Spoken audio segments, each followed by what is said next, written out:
Hello everybody, welcome back to another episode from the Multi-Tools and Blades channel. Today we're going to have another look at this vintage model 236 from the 1940s, and we're going to compare it to a current model Hunter II. Now, for all intensive purposes, these tools have exactly the same tool outlay with the exception of the multi-purpose hook, which is on the back of the Hunter's scissors. One of the first things that I noticed about these two was the fit and finish. Have a look at the gaps between the springs and the liners. And then we have the scales. The 236 has got celluloid scales, where the Hunter has nylon scales. Now, celluloid is not the best material. It is prone to cracking. You can see there is a nice big crack right near this pivot here. So very quickly Victorinox moved to Celador scales, which is widely accepted throughout the SAC community to be a good move. So as we compare all of these tools, one of the first things you'll notice is that the cap lifter and large screwdriver has been reversed. As one of my followers, David G368, pointed out in the comments of another video, this is more to do with the relocation of the redesigned can opener for better function. So one noticeable difference with the cap lifter is the audible stop on the halfway point.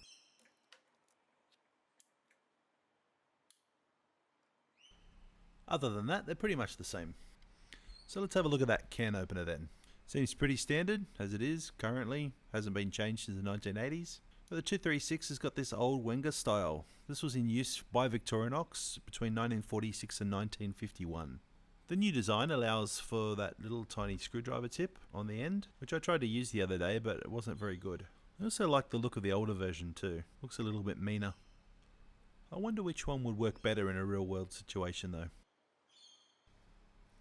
For anyone watching this that likes birds, what you can hear in the background is a whole family of rainbow lorikeets. So onto the scissors. The only real main difference you can see there is the updated spring. Note the different location of the nail nicks.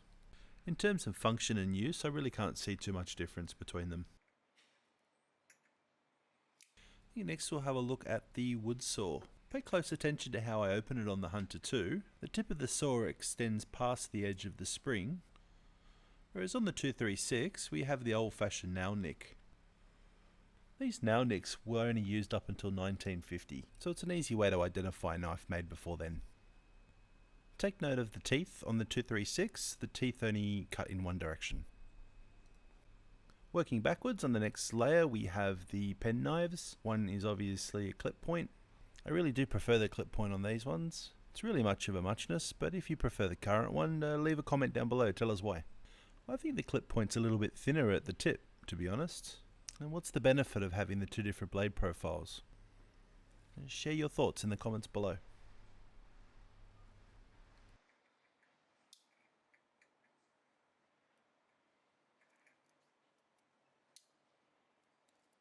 Onto the main blade, there's not too much difference here.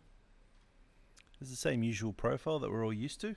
The nail nick has moved down slightly. Yeah, easy enough to find still. Tang stamp on the 236 says Army Swiss. This particular tang stamp was used all the way up until 1955. You can see here that the blade profile has not changed that much, both drop points. I guess if it isn't broke, then there's no need to fix it.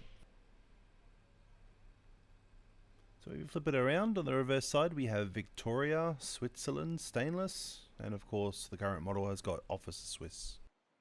You know, I've always been a curious bee as to why Victorinox has never put any date stamps on any of these officers' knives, like they do with the soldiers' knives. It's not like they didn't have the tooling for it.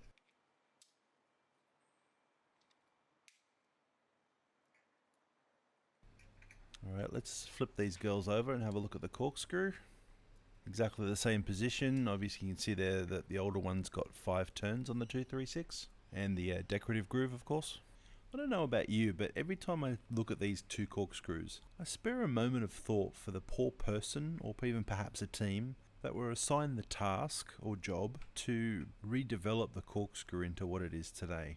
It must have been really tedious work. Nice nickel silver liners on the 236 there. So if we flip it around, on the 236 we have a Reamer, the old style Reamer. And on the Hunter II we have the new Reamer / all. Now I much prefer the look of the older style Reamer, how it sits inside the scales, but I have to admit that the newer style does cut much better. On all these newer models it's very easy to forget that the Reamer is actually there, it's so hidden away as part of those back springs. I feel obligated to mention the hook, even though I know most of us have never used it. I think we might actually get more use out of it if it was positioned on one of the ends. Well, there you have two different tools made by the same company 70 years apart. Just makes you think what the next 70 years is going to bring. Just before we go, for all my loyal subscribers out there, I've been cleaning out all my multi-tools. I've got dozens of new stuff that I've never even posted up here, so stay tuned for those videos. I hope you've all enjoyed this video. Hit that like and subscribe button if you already haven't done so, and I'll catch you all next time.